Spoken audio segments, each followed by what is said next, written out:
Hey everybody, welcome back to Tom and Jesse Talk Movies. Hi, I'm Tom. I'm Jesse. And this is the last show when we will be talking about the Oscars, the 2021 Oscars. Before I get started, any questions, please contact us at programs@cshlibrary.org.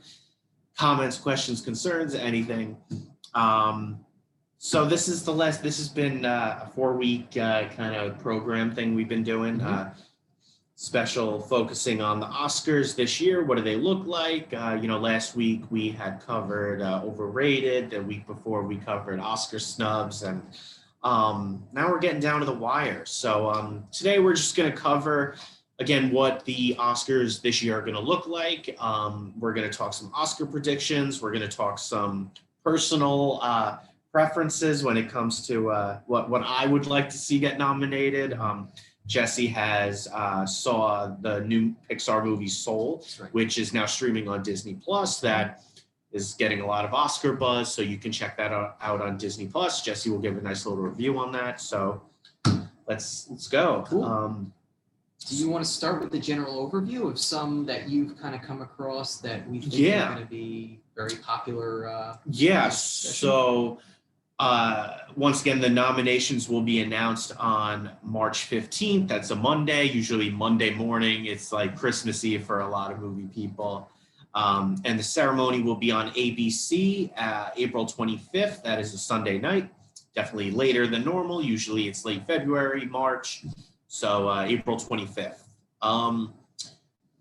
Did some research about, what is the general kind of consensus? What movies are going to get nominated? Obviously, it hasn't been released yet. We're starting early, but I did some research and I gathered a list of films that have sparked a lot of people's interest. And you could do this too. You could just go to Google, type in Oscar 2021 nomination predictions, and it's fun. People like to guess and throw movies around, performances, but so what I'm going to talk about, these are the films that just seem to be the general consensus. So I'm going to talk about, so first up, we'll do Best Picture first.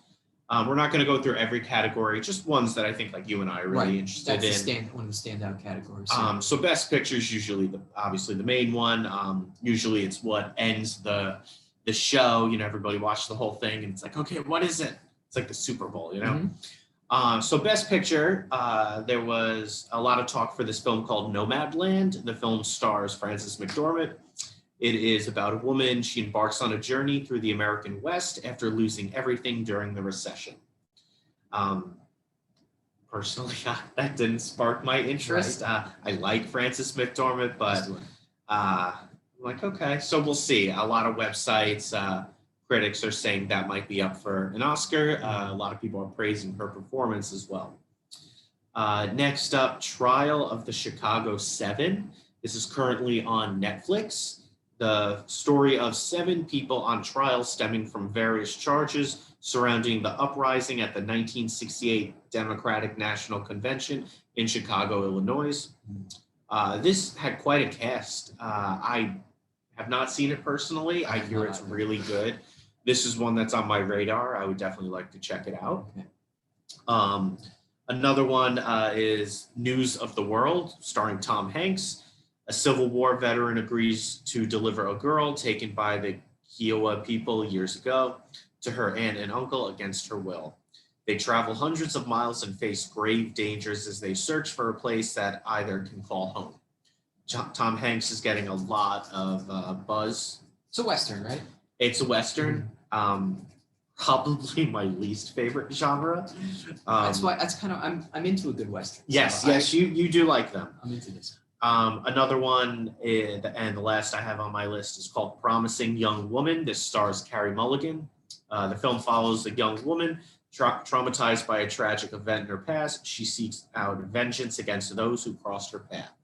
I have not seen this, but I have a copy of it at home, so we'll be watching it at some point. I have heard quite a bit of buzz coming for Carey Mulligan's performance especially. Yes, and I remember seeing trailers for this when I was going to theater in early 2020. they were showing trailers for this film, and I was like, oh, that seems interesting.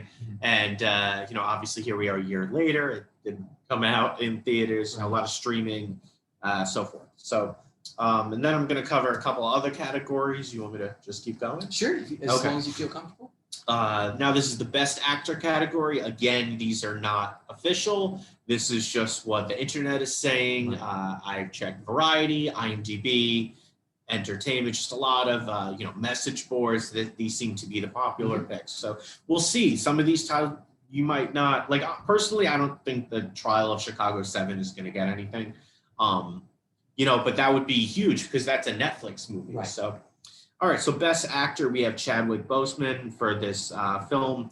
Very strange title. It's called Ma Rainey's Black Bottom. This is about, Ma Rainey, the blues artist. Film follows during a recording session, tensions rise between Ma Rainey, her ambitious horn player, and the white management determined to control the uncontrollable mother of blues. So kind of like a behind-the-scenes sort of look. So he's getting a lot of buzz for that, and this is his final performance, if I'm not mistaken. I believe so. He played, Marvel's Black Panther, and he has sadly and tragically he died. So I've been hearing a lot about that, and he's a great actor. I have actor Riz Ahmed for this film called Sound of Metal, and that basically just follows a drummer from like a heavy metal band. Riz Ahmed is a pretty good actor. I've been reading a lot about his performance. He really gave it his all. Next up, we have Anthony Hopkins for this film called The Father, a film I never heard about until I was making this list. The film follows a man. He refuses all assistance from his daughter as he ages. Sounds kind of sad. That sounds really depressing and sad. I've seen a lot of movies like this. I don't think I'm gonna watch this one because Still Alice I saw and that ruined me. It's funny. That's the first title that popped into my head when you gave me that premise. Anthony Hopkins, fine actor. We'll see. And then, like I said earlier, Tom Hanks for News of the World. So getting into the Best Actress categories, we have Frances McDormand for Nomadland, Carey Mulligan, Promising Young Woman, Vanessa Kirby for a film called Pieces of a Woman. The film is about when a young mother's home birth ends in unfathomable tragedy. She begins a year-long odyssey of mourning that fractures relationships with loved ones in this deeply personal story of a woman learning to live alongside her loss. I can't speak today. That sounds interesting. I do like her. She's kind of popping up now. She was in the latest Mission Impossible. She was in Hobbs and Shaw. She looks and reminds me of a younger Cate Blanchett. I can see it. Yeah, she's really good. This is a film, I believe this is on Netflix. Somewhat interested. Okay. And then lastly, I have Robin Wright for a film called Land. And Land follows a bereaved woman seeks out a new life off the grid in Wyoming. And she directed this, I believe. Yes. So living off the grid sounds a lot like Nomadland. I'm fed up. I'm going to embark on a journey in the middle of nowhere. There you go. Who hasn't? Very Into the Wild-esque. Yes, we've all been there. Directed by her ex-husband, Sean Penn. Yeah. There you go. All comes together. And then for original screenplay, this is the last I'll be talking about because we'll be here all day. Original screenplay, Promising Young Woman, Sound of Metal, a film called Judas and the Black Messiah, which follows someone infiltrating the Black Panthers, and Mank, which stars Amanda Seyfried. Yes. That is a black and white film, also on Netflix, yes. I believe. I think it was a Netflix original, actually. Yes. David Fincher directed it. Yeah. Gary Oldman is director. Protagonist. Yeah. Love Gary Oldman. Gary Oldman. So those are what's gathering buzz. Again, not official, but we'll see. Some of these titles I'm interested in. Sure. So later on, I'm gonna get into like my personal choices, what I would choose. Let me shoot it over to you. I heard you watched Soul now, which might be getting a Pixar. I mean, I'd be pretty shocked if it did not get Best Animation nomination. Right. Thank you for that. It was a really, really thorough and comprehensive list. That was great. So I did see, I'm going to be very candid with you guys and girls. I have like not seen any of these films that were on the list. So I made it a point to at least see something that was generating buzz because I felt like, boy, it would be a disservice if I came into this without doing that. So I watched Soul, which, as Tom said, that's something that you'd be able to view on Disney Plus if you have access to that. So just very briefly, what the premise would be: Joe Gardner, played by Jamie Foxx. He's a substitute band teacher whose really sole, no unintended, ambition is to become a jazz pianist. And then he kind of nearly dies in this harrowing accident. He falls down like a sinkhole. And he's basically sent to the afterlife where he's kind of forced to evaluate some of the decisions that he's made in his life prior and the kind of the quality of his life. And it's just kind of a lot of reflecting on, like, where is he? I mean, he's a 40-year-old character at this point who's a substitute band teacher and his grand ambition of being a jazz pianist. How did he get to this point? Okay. So right off the bat, I want to say that this is like a profoundly sad film. Great. It's remarkably sad film. And I actually saw this with my mom and sister, and they both said the same thing. They're like, wow, this is a pretty dark subject matter. Yeah. Especially for a kid's film. For a kid's film. Look at Pixar. I mean, did you see Inside Out? I haven't seen Inside Out. That's an excellent film. This actually reminds me a little bit of how, Inside Out, very mature themes. Seems like the adults might get more out of it. Well, it's funny because I hadn't seen that. And I think it's a good comparison to make. And I wanted to try to gauge what my sister's opinion was because she's seen Inside Out. And she kind of came away from this saying, boy, I don't remember this film being quite as dark as, no. She said she was surprised how dark this was. She thought that Inside Out was a little bit lighter in its tone. So I was like, wow. Probably more comedy in Inside Out. Yeah. This gets pretty depressing in spots. So right off the bat, it's kind of dark. And the bright colors and like the seemingly cute characters. You have Tina Fey, who actually plays a little soul. Her. She's love great. her. But it just belies how bleak at times this movie is. And I don't feel, especially, that it is a kid's film. I think that thematically, there's a lot that's just going to go over the kids' heads. And I'm not sure that it's going to keep their interest for very long. Right. But conversely, I mean, I found it to be very interesting because, again, it's not one of those kiddie Pixar movies or Disney movies. And there's always, I feel like in Disney and Pixar movies, there's always like a delicate balance. Like, Toy Story would be more of an approachable movie for families, but there's just enough action and kind of maturity in it where it can appeal to like a wide group of people. So I said, after a lot of thought, I do think that this is a film that is kind of a potent and effective character study, and it's kind of it focuses on discontentment, on wasted talent, on dreams that either never come to fruition or are far different than what one expects them to be once you kind of realize them. And I think that that's kind of powerful too. So, I mean, it's subject matter that it kind of hits close to home with me. And I think that in many ways, who couldn't relate to someone not realizing a dream or having it turn out to be different than what one thinks it's going to be. So in summation, I said it was a beautiful, mature film, and the kind of unpalatable subject matter, facing your own mortality, facing decisions that maybe, where do you stand in life, what evaluating choices that you made, that's kind of like unpalatable subject matter, but it is made more tolerable by like jaw-dropping visuals. It's a beautiful looking film. Music is good in the film. There's no music. Oh, well, actually, it's not a musical per se. But no, I know. Just, you're saying him being, Jamie Foxx being a jazz musician. Yes. I would assume the music over, again, I haven't seen it, but I'd imagine. Right. And so I'm not someone really that's a jazz aficionado, but I mean, it's catchy. It's catchy. And it's just nice that you see the way that he kind of hones in on his passion. And there's a few really potent, powerful piano scenes where he like really gets lost in the music. So I think just through that, you kind of get lost in the scene itself. So yes, I did like the music for what it was and the way that it influenced the characters personally. Okay. And Tina Fey and Jamie Foxx are absolutely great in this. Awesome. And they really, yes. So I happen to really like it. I didn't walk away from it immediately saying, wow, this is sensational. Right. It's something that after a little bit of cogitation, after a little bit of going back and kind of thinking it over, it's a pretty profoundly complex and intellectual movie. Not something that's going to appeal to the kids, I would say. Okay.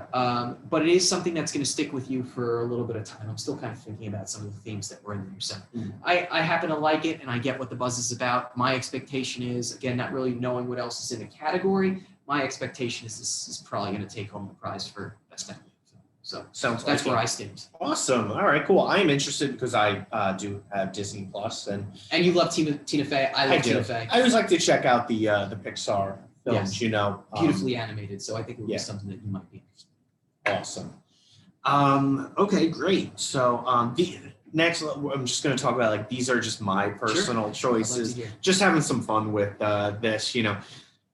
I tend to watch movies that, like, these are the ones that's like, no way will these get any sort of nomination, but this is just all in good fun. So I picked for several categories. So for Best Actress, I would love to see Emily Mortimer and Amy Ryan get nominated for Best Actress. Emily Mortimer was in this indie dark drama horror film called Relic. And Relic, speaking of sad movies with aging parents, Relic is a movie about Emily Mortimer and her daughter, who's probably 30.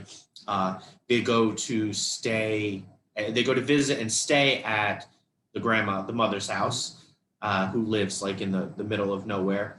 And she definitely has some sort of dementia, and there's just really strange things going on.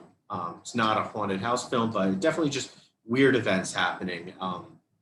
And I'll leave it at that. Horror, mystery, more dark drama. It's a slow burn, what I like to call. I thought she was phenomenal in the movie. I've even read on some websites her name tossed around, possible Oscar, but we know that the Oscars don't really go into this, don't really absorb this genre. I.e. Hereditary. So, yeah, exactly. And this has actually been compared to Hereditary. So, and then this isn't an A24 film, is it? I don't think so. Because I remember watching the trailer, kind of had that. It looks like an A24. It's definitely an independent film. Right. But thought she was phenomenal in that. And then there's Amy Ryan, who's a great actress. She was in The Office for a little bit.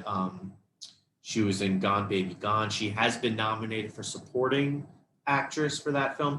She was in a film last year, 2020, called Lost Girls. This is a Netflix original film. That movie is actually about the Gilgo Beach murders here on Long Island. And it's not like scary, it's a drama. And we focus on the mother of one of the victims, Shannon Gilbert, which is a name that a lot of Long Islanders have heard, on the news about her daughter is missing, and Amy Ryan plays her mother. This was a sad, movie. This came out, I believe, in March of 2020. I watched it when it first came out, enjoyed it. And I just thought she gave a phenomenal performance. Best original screenplay, this will never happen, but I picked for my personal favorite movie of 2020, Antebellum. This is like a historical horror movie thriller, if you will. Stars Janelle Monáe. And this was just an excellent script with a wild twist at the end that I did not see coming. This was, again, supposed to be in theaters, but instead it was video on demand. It is now out on DVD. You can get it from the library. I know we have a copy of it here. I've suggested it to several patrons, but you have to have a strong stomach for it. And the film, just focuses on Janelle Monáe, who plays a slave during Civil War times, and we follow her. And there was a wild twist at the end. I can't say any more without giving it away. I thought it was a fantastic script. And then for Best Documentary, again, it's a Netflix one. It's called Miss Americana. This is about someone who I don't really listen to her music that much, but it's a documentary about Taylor Swift and just like the behind the scenes of her. And the reason why I mention this is not because I'm a massive fan of her music, I thought this was a really eye-opening documentary where we followed her around right after one of her, not her most current album, but I think it was like in 2017, 2018. We really got to know her. And like I have done a complete 180 on her. I went from somebody who wasn't really a fan because of, there's a lot of people out there that aren't big fans of her, and this is from her perspective. And I thought it was really knowledgeable, really smart. It was knowledgeable. I learned so much about her, and it's just fascinating how the media can paint such an awful portrait of somebody who doesn't deserve it. Interesting. And by the end of the documentary, I'm like, what an excellent role model she is. I never thought I would say that. So excellent documentary. Just some fun. Just my choices, what I would pick if I was in charge. These will never get nominated, but why not? They should give you a vote. Did you want to, so I did a little bit of research. Did you want to talk about what we think the ceremony will look like? Yeah. And we say think because right now the short of it is there's a whole lot of questions rather than answers. Exactly. And obviously this is going to be contingent on where we are as a society with the terrible disease that we have going on. That's obviously going to impact the ceremony. Mm-hmm. So I did a little bit of research here, and what I found as of December 1st, an Academy representative had said that an in-person ceremony will happen, which I found to be kind of interesting. It's going to be scheduled for April 25th still, which we discussed. And Vox, which is a website, VOX, speculates that there's going to kind of be a hybrid system that's put into place here. And what that means is that you're going to have some mixing of, say, vaccinated celebrities who are going to be going to the site in LA where the awards are normally held. And then you're going to have digitally, you're going to have some people who are either in their remote studios or in their own homes. And then that's the way they're going to kind of fill out the audience, which I think is creative. That's kind of cool. One of the topics that I wanted to bring up with you, because I'm curious to hear what you have to say, we haven't had a host for the Oscars since I believe 2018. So where do you think we stand? Do you think this is going to be something where we get a host for it? Do you think that, well, I want to hear what you have to say. Yeah, I don't think they need a host. Honestly, I know there was a lot of controversy over the past couple of years about, oh no, we didn't pick a host. It was going to be this person, but then, they did this and now we're going to use somebody else and blah, blah, blah. I really think that the past couple of years without the host, it's been better. There were years where they had hosts where it was like, oh my God. I mean, my personal favorite was Amy Poehler and Tina Fey. Yes. I forget what year they did, but a few years back, I thought they were excellent. One year was Anne Hathaway and James Franco. That was a disaster. She was fine. He's not.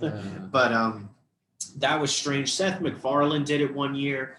I personally love him, but it's crude humor, much like Ricky Gervais. A lot of people didn't enjoy that one. No holds bars, Ricky Gervais. No, So, and yeah, I appreciated that because he really I went did after too. some of the people in the room. And I think in a room full of people who, not all, take themselves very seriously, it was nice to kind of poke fun at that. It's certainly Almost like a roast. Well, yeah, exactly, and that's what I did appreciate about it because Yeah. it kind of counteracts. I know coming into this, one of the reasons why I really don't care so much about the ceremony itself is because it's more of this stuffy atmosphere. It is. Patting each other. But it was nice to have someone kind of counteract that by like poking fun at people. I think by having no host, it focuses more on the films, right, and takes away, whereas like we have a host, like I like when we focus on the work itself and not get bogged up in a lot of BS, and I think that's cool. So combination of like people in person, I imagine people are going to be wearing masks. Sure. It is what it is. I would love to see people get creative with the masks. Sure. Maybe like match the gown with the mask, whatever. I mean, have fun with it, and then people, obviously broadcasting from their living rooms. I mean, that's kind of cool. I would love to see, say, if you have like they're announcing like, oh, here are the nominees for Best Actress in a supporting role, and say if all the nominees are like from home, like have them in boxes, like on Zoom. That'd be pretty cool. And then just like they're live watching it. I wouldn't want it to be like a pre-recorded, like, oh hi, this is Nicole Kidman, thank you so much. Like do it live where that would be cool because maybe we see them jump up and down. Maybe they have their dogs there with their kids. Right. That would be exciting. So I would really like something like that. Sure. I think that at the end of the day, they're going to try to go for as normal can be. Mhm. I'm going to actually maybe take the opposite stance. I think that maybe, and I have no inside information, I think they might actually try to go for a host. Mhm. And I think that the reason I'm saying that is because I think they're going to try to go for levity. They're going to try to go for something that's kind of, you can just laugh at a little bit, but just innocuously. They're not going to have like, I wouldn't imagine someone like Ricky Gervais where some people might interpret that more as like mean-spirited. Yeah. I think if they had a host like Tina Fey or Amy Poehler again, who really everything is lighthearted, and I think the end result is going to be just to get people's mind off of what's going on in the world for maybe a couple hours, which is why I think that I can see them having a host. That's no insider information, no knowledge. But I mean, we will see. Like I said earlier, nominations are March 15th, actual ceremony April 25th on ABC. I've enjoyed talking about the Oscars. It's always nostalgic for me just because I remember I've been watching them since I was like 10 years old. Mm-hmm. And to me, it's like my Super Bowl because I'm not a sports person. And then, my group of friends that were big into movies. Over the years, we have gotten together at their little Oscar party. And by party, I mean like 8 or 9 of us just eating food, watching stuff, laughing at people's costumes and dresses and just having fun. It's an event for you. It really is. It's fun, because we celebrate films and, we're both huge movie watchers. So it's like it leads up to this. But at the end of the day, it should be something that's just fun. I know people take it really seriously to the point of campaigning for their own Oscars, which I think is ridiculous. And I just think you need to have fun with it because at the end of the day, it's almost like a game show. Sure. And it's all subjective. It's all subjective. There's no right or wrong answer. So, I want to thank you for the amount of research that you did because again, this is something admittedly that's not my forte. I came into this not being a huge fan of the ceremony itself. Mm-hmm. I watch movies so irregularly where if it's something is, nominated in for best picture, I might not see it that year. Right. Again, I kind of like stored in my mind, my memory bank to go watch 3 years down the line. That's just how strange I work. Exactly. But it's something that's important to you, and I learned a lot from you, and I think you did a terrific job kind of Thank you. I aim to please. You did just that. I will probably, I'll check out Soul and some of these other films I'd like to see. And I think, when March 15th rolls around, maybe sometime in March, we could briefly read off the nominations and see how many I got right.